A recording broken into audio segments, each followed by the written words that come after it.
Қалдарыңыз қалай? Қызым кішкене ауырып қалған екен. Мұрны бітіп, кішкене жөтел пайда болды. Антибиотик бере бергенше кішкене осындай ингалятормен емдеп көрейін деп бүгін бастадым. Ингаляторды бұны үлкен ұлымға алған болатынбыз. Екінші ұлыма аса көп қолданған жоқ болатынмын.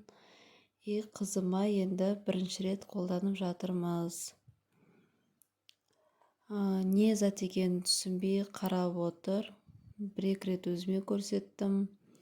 Қосқанда бу шыққан кезде қорқып отырмай қойды.